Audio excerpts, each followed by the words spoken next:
about the rumor going on about Onye Eze Jesus. Please wait to hear what JPAC said about Onye Eze Jesus kidnapping. Ihe nji ekwulu okwu bụ na anyị nwabeghị insider ekwubo okwu. Anyị amụbeghị news. Mụnwa bụ nwanne ya nwoke ekwubo okwu. At least ọ bụ na ụdị ife a mee. Anyị nwabugodo insider ga-ebugodo ụzọ nye information. Ịnụbe n'ọnụ nwunye, ịnụbe n'ọnụ nwanne ya nwoke, ịnụbe ekwu n'ọnụ m. Onweghị onye ịnụgo anything at all.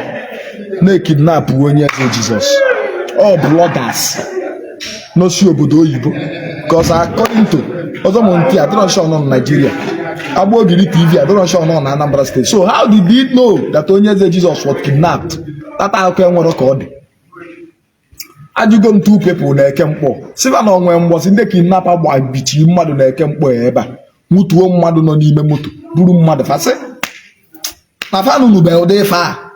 So I'm still doing investigation to be sure, because ya no katakwuo ife na idi be sure. At least before inye speech na ife di otu a happen, you need an concrete evidence as an insider. So unu na ekwukwu okwu, the one very sure of JPAC go ya na egwu say what you know. You got that. Just mụnwa ife me anya mbụ na akpọ m Okongwu nwanne nwoke kidnap oyi chọbi ikwu anything. Anu me ekwu anything ebe ma adịghị sure. I'm not sure, so I cannot say what I didn't know. Bear that in mind. You got that? I can never say what I didn't know. I have to be sure before I pass an information. I'm not creating even in a content. What's got other things to create your content? This one. Are you getting me? So about the kidnapping of Onye Eze Jesus, I'm not sure about it.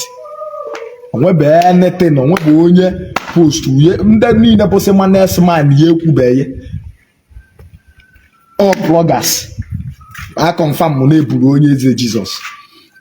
Ọ bụ na eburu uye amalụbe, but for now I'm not sure of if I know. I cannot give you date in the yes or no till no from the reliable source. Onye de yes na if I know what bụ eziokwu.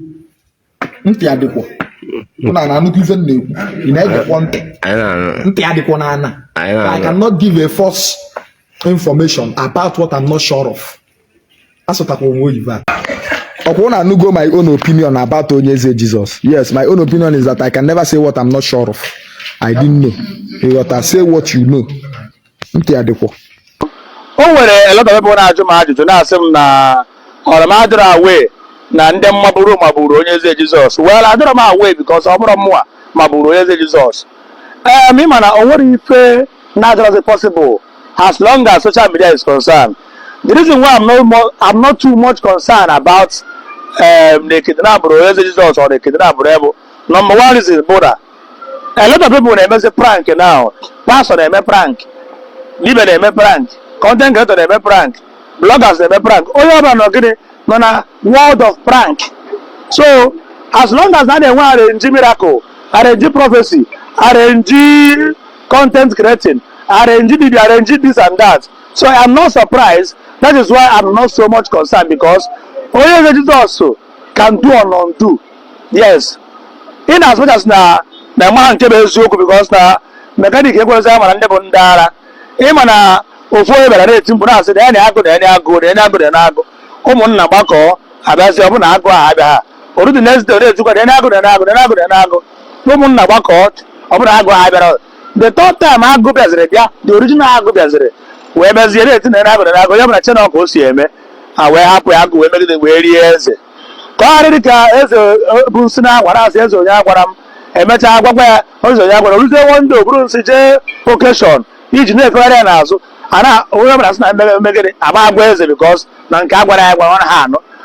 Onye Eze Jesus abụrụ onye a na-enye ndụmọdụ, because enye bịa ndụmọdụ several times, and ị na-enye ndụmọdụ a lot of ụmụ bingo a na-efe na ị na-ewu onye ha anya ọkụ, ọ na-efe na ị na-akparị ya, ọ na-efe na ị dị against his success or progress. How can somebody be doing dibia and also be doing pastor?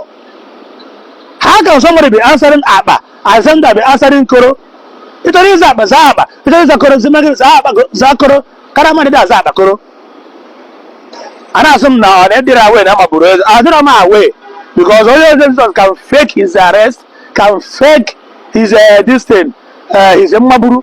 enwere ike jee n'ofu họteelụ kịta anya ma na-egbusi onwe o jee n'ofu họteelụ ozugbo jee gbanyekọrọ foonu ezuru onwe ya ike ọrụ echi after 3-4 days or 1 week ọ pụta sị na release gị ọ bara mba wee chọọ kọstọma Christmas na-eru you never can tell. Mana ọ bụrụ eziokwu na amagburu Onye Eze Jizọs ihe m na-ekwu bụ gịnị aka ji Onye Eze Jizọs na gịnị hapụ na enwegoro Onye Eze Jizọs ga-agbuo egbuo na ụmụ ejima ahụ ọ mụrụ ya ata afụ yes enwere Onye Eze Jizọs ga-agbuo egbuo ma ọ na-asụsị ya ego ụmụ ejima ahụ ọ mụrụ ya eme gịnị ga-ata ezigbo afụ and nwunye ka dị young ka dị tender so unu were biko ma ọ bụrụ na eziokwu ịmara okwu nke m na-adagbo wa people no dey like my talk because okwu m na-adị ọ na-asụ ntụ wuruwuru mana emechakwa nechakwa anya ọ bụrụkwa eziokwu so ọ bụ na eziokwu na ya magburu Onye Eze Jizọs biko nụ hapụ na ya ọ bụ na obere ego na-anara ya ego because na major thing na bụ Onye Eze Jizọs mere na Facebook mere o ji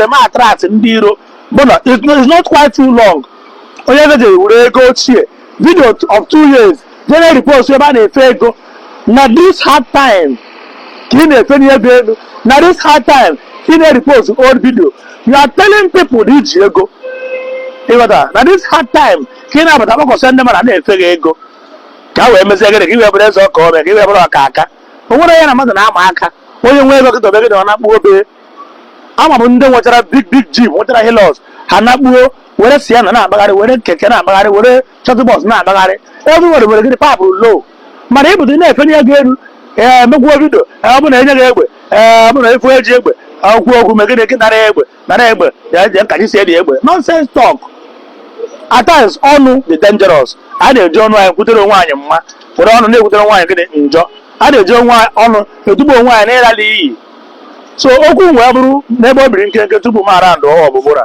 ọ bụ na eji Onye Eze Jizọs true na ọ bụrụ anya ma fekiri hize mmagburu biko na hapụ na ya for the sake of ụmụ ejime for the sake of pịnọpịnọ ịghọtara for the sake of pịnọpịnọ dị aga dị too tender ewe widow ọ dị too tender sị na amagburu di ya mana ọ bụrụ na asị agarịcha bụrụ na asị marakwa dị iji nne ka rapụ ụgwọ yes ọ bụrụ na asị na-eburu gị na ị mere faking ka ị wee bụ chesi cloud wee kwuo miracle na ịpụtara mee miracle ndị oyi hapụghị ndị kidnapper hapụghị ịpụtara ka ị wee bama wee chọọ kọstọma Disemba ọ bụ na asị ịma na Onye Eze ime gịnị ịka ji ndị kidnapper ụgwọ ofu onye bịara na-eti mkpụrụ asị na ya agụ ụmụnna gbakọọ abịazi ọ bụ na agụ ahụ abịa ha orudi next day na-etukwa na agụ ụmụnna gbakọọ ọ bụ na agụ ahụ abịara the third time agụ bịaziri bịa the original agụ bịaziri wee bịazie na-eti na agụ ya bụ na chena ka o si eme ha wee hapụ ya agụ wee megide wee rie eze ka ọ dịrị ka eze bụ nsi na agwara asị eze. Thank you guys for watching this video.